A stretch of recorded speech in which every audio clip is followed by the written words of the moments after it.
and welcome to another episode of Ladder Anxiety with me, Proximace. Now, as you may be aware, I had some mild difficulty with recording anything because my streaming software, which I use, OBS, decided it would just keep on crashing. And I tried installing FFsplit and so forth, and obviously doing so with XSplit, well, you'd have to pay for it, and I don't make any money from that, so it's not really ideal for me. So I basically had to do a complete clean reinstall. I had to clear all the files, rather than just doing an uninstall. I had to go in and manually delete all the files. So it was a massive faff to try and get it working again. But it is working again, and we are back. So here's going to be a TVT on this map. I can never remember the names of the maps while I'm casting. I can remember them otherwise, but yeah. I like this map because it's got this kind of rock assembly in the centre with the Xel'Nagas either side, so you can break through this kind of towards the later end of the game just to reduce your rush distances, because obviously early game it's quite nice the fact that you have to come around it through this high ground or around the edges. So he's going to be sending out a scout, kind of semi-walling in, so not building the barracks right at the front, so they're obviously not that worried about getting rushed, but most people are pretty confident that Zergs are going to do a hatchery first and then go for a pool after the fact. So I'm doing my standard Zergless Terran build. It's nice to have a build like this to start with, at least kind of an opener that I've got pretty trimmed down. It's kind of what I do after that needs all the work, but hatch on 14, build up to 16, then get gas, then pool, and then you should have enough money when the spawning pool finishes to build a queen at both these hatcheries, the expansion having finished, and then very shortly after have enough gas and money to go for Zergling speed, which is always useful. So meanwhile, Brim over here in the red, who I forgot to announce earlier, but here it is Brim in the red, playing Terran. He's going for a barracks then factory, a Bactory, and he looks like he's going to be putting down a very early expand over here. Or maybe he's forgotten. Nope, no selected. Yep, and there it goes. So very fast command center on the low ground there.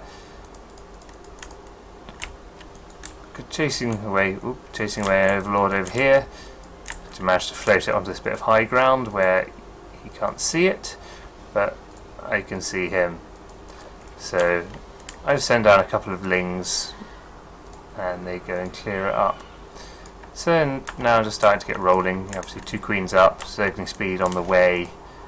Good drone saturation. I should probably transfer some of these down here, but I tend to just rally. You see, rally from my main to here, getting Baneling S at the back there. Just because Ling Baneling Muta is always pretty good. So it's now getting Zad-ons, double reactor, so a bit of Marine Hellion, which is really good against Zerg early game, just because all we're going to have is Zergling and Banelings. Marines and Hellions are fast. Although, he's going mines as well. Mines are really good as well because Zerglings pack up really tightly, so you take a massive pounding from mine hits, same as you do from siege tank hits. So yeah, lair on the way from me, a 6-minute lair. It's not like rushing to lair, it's just an early-ish lair, just because it gives the opportunity to go to level up to lair tech to get Mutalisks as fast as possible, as well as getting I apologise, yawning there as well as getting Baneling speed. So scout coming in here, and what does it see? Well, it sees a swap. It sees each of the production buildings. It sees this other barracks. It sees a fully saturated main with 2 gas geysers. seize reactors on these, and also catch the tech lab on the factory. So I know there might be tanks on the way, medevacs, and a lot of marines. Eventually this gets chased down, but I got a good swathe through his main base there. To be fair, there's not much else. So I'm just going to say back now. I've got good saturation of both mineral lines. I'm taking my second gas so that I can put it towards Lairtech units, which are all quite gas heavy. I'm just putting spines at the back because I just saw, when I flew in, I saw one barracks, one factory, and one starport. So I immediately thought, is this Hellbat drops? Because they're ridiculously common. So that's why I've got the double spine at the back of each mineral line, just in case there is a Hellbat drop, because at this stage I didn't really know what was going on. So at the moment, unless I was really careful, I couldn't run in here just because these two Widow mines could take out so much of my forces that I wouldn't be able to kind of then deal with the small number of marines and workers that are sitting behind it. So it's kind of a bit suicidal to rush in with kind of medium groups of units. Small groups is fine because it doesn't really matter if you lose that many. Large groups, obviously you can take the hits, but kind of these medium-sized groups, it seems to be a really bad idea because just 2 Widow mine hits and you'll lose all of them, whereas a small group of units might slip around, or you'll take the hit, but you're only losing like 4 or 5 Zerglings, so it's not really that cost-effective. So he's getting tanks out now. Nice defensive stance. Whoop. Look at that chunky Overlord. It slowly dissolves. I do like Overlord deaths. They're going to explode into a huge blob of flesh. It's hilarious. Although that has left me pretty supply blocked for the duration of the build of the Overlords. Yeah. So, you can see me kind of building in excess. I've now got spores at the back because I saw mines, so I don't want to have a mine sitting in my mineral line. So it's just kind of expecting there to be something that these need, because it's 200 and how much is a spore? I can never remember to build them. So it's 275, so it's 550 minerals, which is kind of an expansion, and then a couple of drones to kind of. But then, all of these drones are worth more than that, so if I get one Widow mine that can take out all of these while I'm trying to, run around with overseers or whatever to detect them, it's kind of just good to prevent that from getting there in the first place by having these 2 spines to attack it while it's burrowing. The spore can still see it while it's burrowing, or you can shoot the medevac and so forth. So he's moving out with this push. It's kind of biomine, but with a couple of tanks in there as well. So that's quite a meaty push. I mean, I've got a lot of Zerglings, but with splash damage of got 4 Widow mines there, so that's a lot of it. Just runs his medevacs up. So I don't know if he was scouting with them, or maybe they were all in one control group and they just moved up together. So he's deploying his mines just in case I rush him. So he's well defended, and he's now going for this 3rd base down the bottom. I have a 3rd base, but I'm not saturating at the moment just because I saw those 2 medevacs fly over me, and I was obviously expecting an attack to come. There'd be Marines and Marauders and so forth in the same control group. He's just rallying units forth now. He's bulking up his production capabilities now when he's starting that 3rd base. He's getting another factory, another 2 barracks. So he's really going into this kind of biomech style, traditional marine tank for Terran.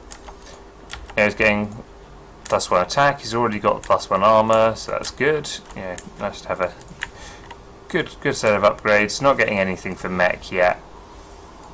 That's not too uncommon. I just send this small pack down to try and deal with this. Look at the way the creep's up on that. That's pretty cool. There's obviously the creep kind of cuts through the side there. So just send a small pack of Zerglings down to prevent this base from being used, and the creep instantly gets cleaned off. But the thing is now that he can't re-land that without clearing out that Overlord and waiting for the creep to recede, so that's quite useful. So I'm just poking around and scouting with these small groups of lings, just to try and be annoying. Generally, that's what you do with small packs of zerglings. I try and bait these 2 widow mines here. I remember doing this in the match. So let's see how many SCVs is on. 42. Just gonna watch the minimap in case there's something else that's going on at the same time. There's the hit. 35. So killed 7 of his own workers there with those 2 widow mines. So I think that was a good trade for 2 zerglings. Because if I'd attacked just with the zerglings, they could have turned around and killed them without too many losses. So a little bit of self-inflicted damage there. So he has still got this 3rd base that's floating. You could send this pack of marines down to clear out that overlord. In fact, that is exactly what he's going to do by the looks of it. Yeah, you see the attack move command there. So he's got this nice besieged position in the centre of the map here. I've got my Mutaflock up now, but there's so many marines here that with Stim I can't really poke in. So he's got a good siege tank line. He's got plenty of widow mines around to prevent a zergling run by, kind of really just devastating these tanks. So he's in a good position, sitting right in my front door as well, which is obviously not ideal. That was quite interesting. There's because I couldn't see up the high ground, those changelings didn't change into Terran units, so they got instantly killed by a siege tank. That's quite neat. But I'm feeling very uncomfortable now because there's a force kind of betwixt my 2nd and 3rd bases. So I'm just kind of sitting back. I am droning up my 3rd a bit. I'm just teching basically. Obviously my money is getting really high, but then it tends to when you're getting getting zergling, baneling, muta, because it's just you don't have enough lava. That's the thing. You can spend as much money as you like, but if you haven't got the lava, then it's not going to do it. So we did clear out this overlord here with the big chunky flesh. A little bit of an overreaction with missile turrets. You don't really need 4 to event against mutas, but I guess that's what they're worried about anyway. But I do send this group of zerglings down to be, again, annoying. So I do clear out a couple of these SCVs and a couple of turrets. Meanwhile, just keeping my army right between. Basically, I'm trying to keep it between my base and where his army. Well, I know where his army is. I can't see it, but I know it's here because all the pokes and stuff I make in this direction get obliterated. And then, Planetary Fortress finishes up here, so he's got this 3rd base pretty secured. I'm spreading creep over the others just to prevent them from being taken. I was trying to take this space over here as a 4th, but again, that just really opens me up with 3 bases spread quite wide and then his army directly in the middle, so it's a long route to try and defend any of them, which is not ideal. So I'm getting +1 flyer carapace because I'm going to go into Broodlords towards the late game, just because that basically renders tanks useless, and if he switches to Thor then I can go back to Zergling, just because they don't fire that fast, so they can't kill Zerglings all that quickly. I'm now taking my 4th base over here, which is kind of, again, it's still not ideal because it's a long travel distance, but it's away from where his army is, so that's always useful. And he's now sending out Marines over here. They'll find this and guess, well, they're on the move command currently, but yeah, they're attacking now. And I just dumped down some changelings to prevent this base from landing, which I think was quite annoying.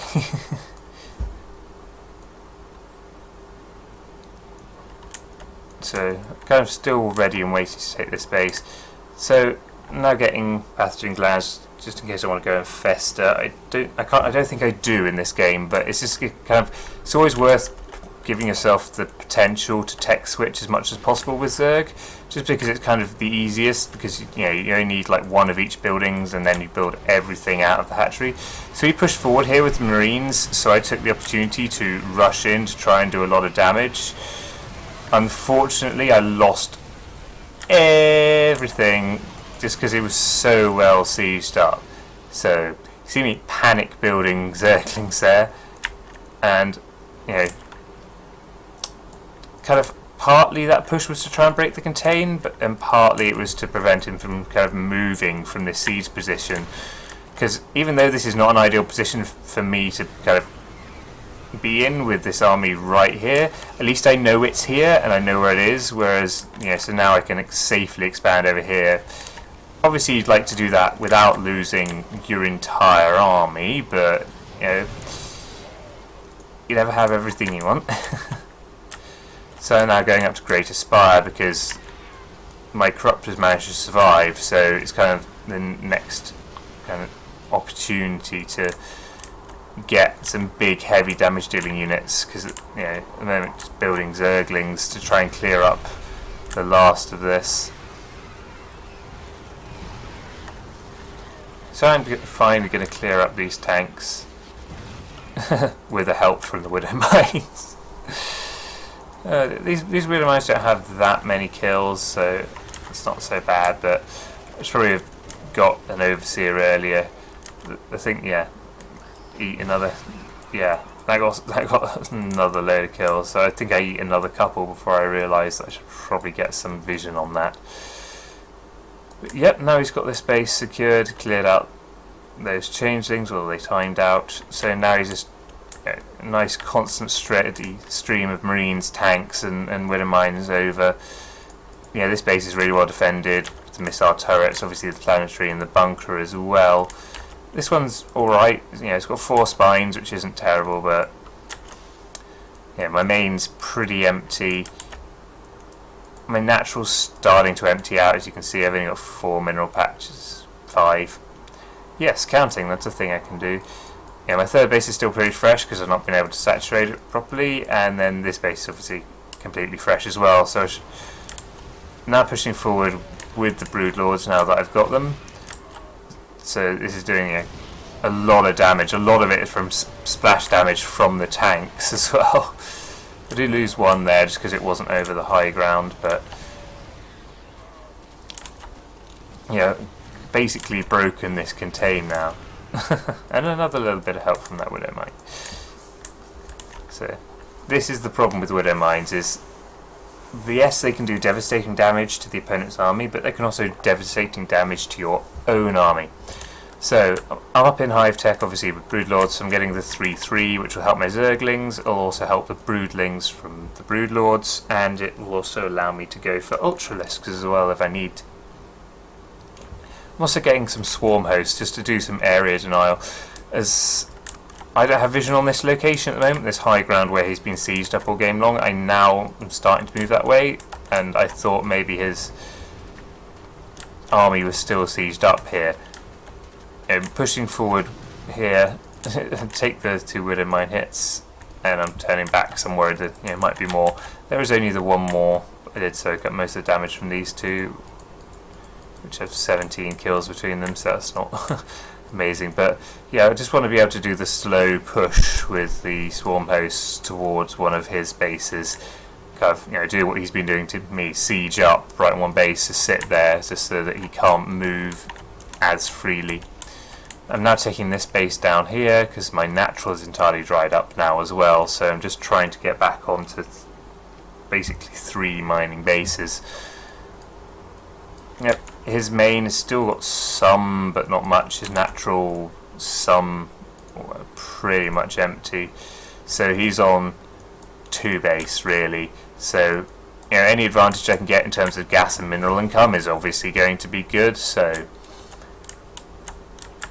why not take this base here now that this kind of siege has been mainly broken? I'm starting to spread my creep up here as well. That's gonna hurt. 13 kills, 19 kills. Captain Widow Mine.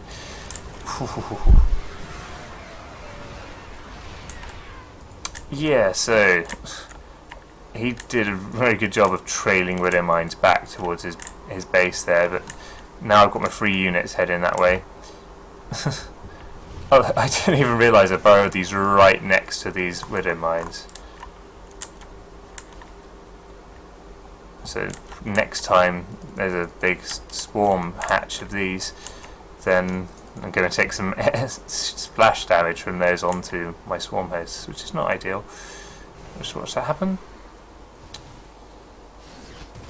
Oh, they've moved. That's nice. Move my queens down here to try and really push this creep forward, and also to help transfuse the brood lords and the swarm hosts, just because I've got a lot of energy now. So, yeah, they're more useful transfusing to keep the units I've currently got alive, because my army is quite valuable. Spending. See, my army is... I've spent much more on my army than he has, just because obviously I got really high tier units. You know, APMs are about the same, high 70s, which isn't that bad. It's obviously being faster is better, but it's kind of enough to do the basic tasks you need to do. So I pick up a tank here for free. Obviously, free units are brilliant, but I push myself too far forward at this point, and he's got a big, well, say big. He's got 7 Vikings, but that's enough to, really damage the brood lords. You see me throwing out the transfuses here to try and keep them alive, but then my queens get taken out by the siege tanks on the ramp here. He does retreat, but he's taken out such a huge chunk of my army, and my brood lords effectively naked to attack from Vikings, Marines, and so forth. So, seeing that, I'm now going to switch my tech into Ultralisks.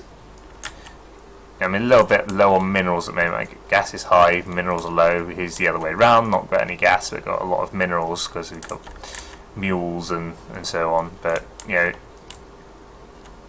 his main's basically gone, so he's on 2 base.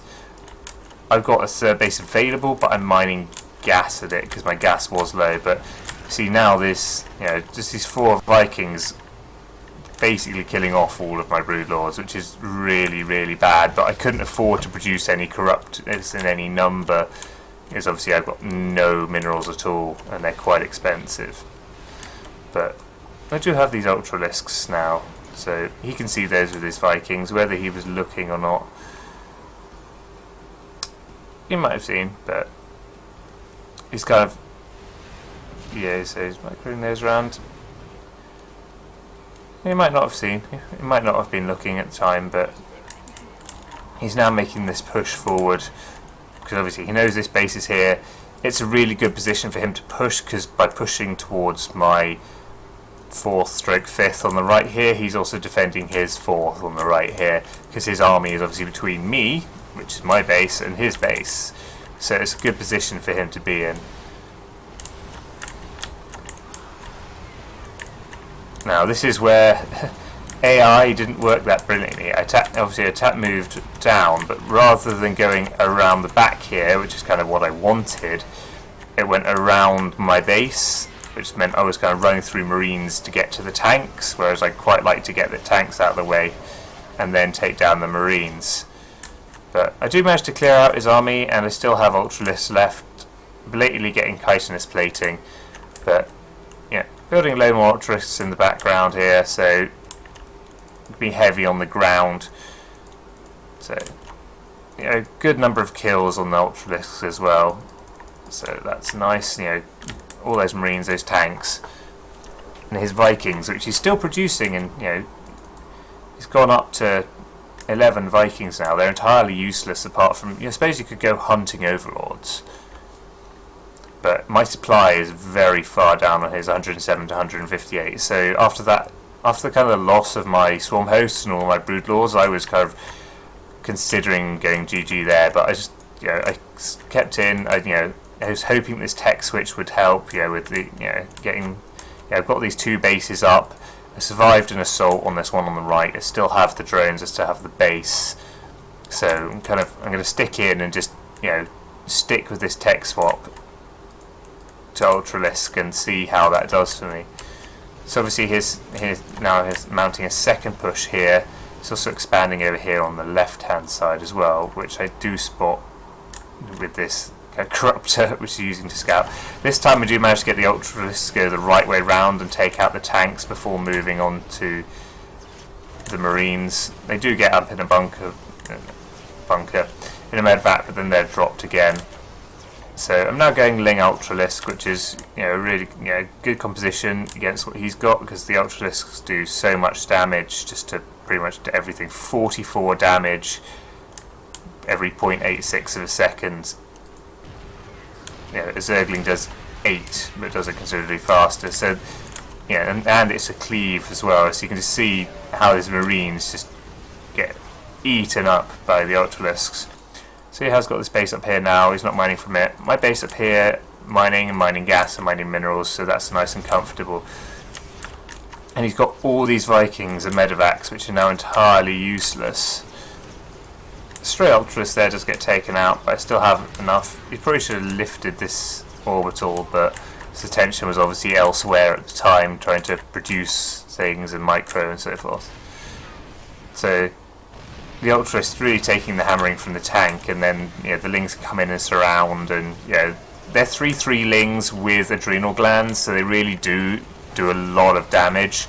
And I'm pushing right into the centre again. If you can get in between areas of production, that's really good. And he GG's there. A game that he so very nearly won, just so barely lost. His production's still good. He's still got a lot of money. He's producing Marines out of these barracks. Could have done with some more tanks, but his out of minerals and his main, out of minerals and his natural, out of minerals on this third base. He's lost his fourth base. All he's got is this one base. Even though he has a good bit of bank, he's got a good set of production and background. He's just repeatedly tried to take out this base here, and even though I lost a lot more, well, 5,000 more, which I suppose is quite a chunk more, it's not all bad. Obviously you'd like to be in a cost-effective situation, but you trade things for things. I traded all my units for bases. Probably not the best thing to do. It's probably better to hold on to one less base and still have an army, but nevertheless, worked out just fine. Alright, thank you very much for watching. We'll get back here to this missile turret exploding hilariously. Alright, click the link on the screen to subscribe and for the party button video. And I'll see you all next time. Goodbye.